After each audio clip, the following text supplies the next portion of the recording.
African history cannot be footnotes in Euro-American history, but the other side of the story. The version better not is told by the thief, but by the owner whose property is being defiled by robbery. Time matters, and time matters mostly to us Africans, the inventors of clocks. We as the African Antidote Movement, we don't have time to waste your time, my brothers and sisters. Whenever we talk about slavery and colonialism, we always talk about the same aggressor and the same victim. And whenever we talk about slavery and colonialism, we always talk about Pan-Africanism. Pan-Africanism is the weapon that was used to fight slavery and colonialism, which are the two first stages of imperialism.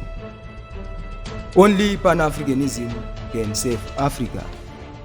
My brothers and sisters, let us not waste our time coming up with borrowed solutions and borrowed remedies that are not African to cure our African problems.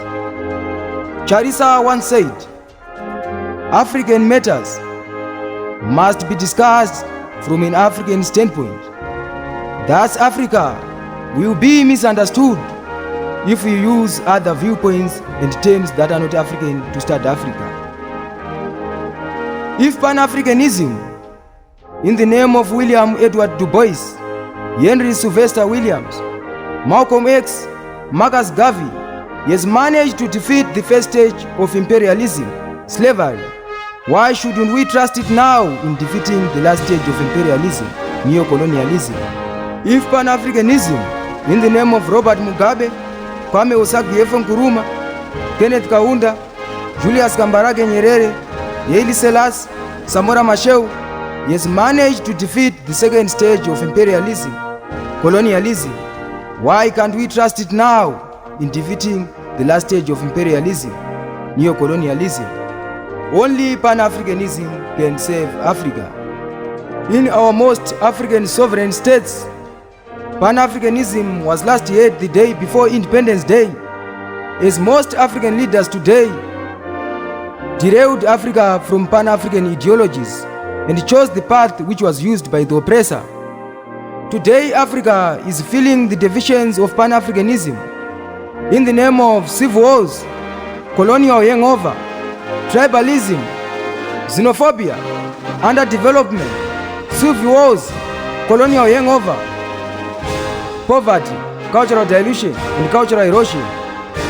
The missing of Pan-Africanism in Africa is forcing us Africans to dance on borrowed gaps and not dancing to the rhythm of our beat of our African drum, resulting in us lost in the discord of our voices singing loud a song whose language we do not understand. Only Pan-Africanism can save Africa. The unfair system of capitalism, which our Pan-African forefathers fought against, is the same system which most of our African leaders today sees as the best, as it allows them to satisfy their egocentric looting desires. Pan-Africanism believes that Ubuntu, unity, is vital in social, economic, and political progress. Most African leaders today are paying only lip service to Pan-Africanism, as their actions are rather saying Pan-Africanism instead of saying Pan-Africanism. Due to the fact that Ubuntu, a Pan-African ideology, is lacking in our today African societies, our blessings in the name of resources have turned to be our cases, as we are killing each other because of them, in the name of civil wars, xenophobia, tribalism. Many of us Africans are still believing in the artificial differences that came as a result of the 1884 Berlin Conference. Only Pan-Africanism can save Africa. Today, Africa, it is poor because it is rich, as Africa is portrayed as a poor continent, so as to make us Africans helpless and hopeless about Africa. Moloi argues that we have no choice but to return to indigenous knowledge systems of Africa and draw models and framework from. It is not about romanticizing the past that we are ignorant of and fictionalizing, but investigating those aspects that mold the African psyche and ignore the spirit.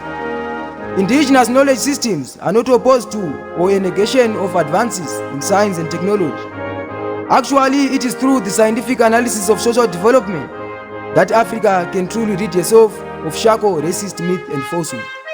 Only Pan-Africanism can save Africa. Austin Igwesh, I hope we are reminding our African brothers and sisters about Pan-Africanism in the African province of Nigeria. Beche Mayuko, I hope we are reminding our African brothers and sisters about Pan-Africanism in the African province of Cameroon. Yusuf Matov, I hope we are reminding our African brothers and sisters about Pan-Africanism in the African province of Uganda. Dr. W. Mzamindo and Mzilikazi wa Africa, I hope we are reminding our brothers and sisters about Pan-Africanism in the African province of South Africa. Rachel Lebai, I hope we are reminding our African brothers and sisters about Pan-Africanism in the African province of Kenya. Joseph Lipota, I hope we are reminding our African brothers and sisters about Pan-Africanism in the African province of Zambia.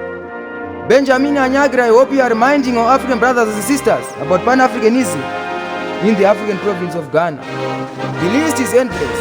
I hope you all, my brothers and sisters, you are reminding each other about Pan-Africanism in your respective African provinces. Only Pan-Africanism can save Africa.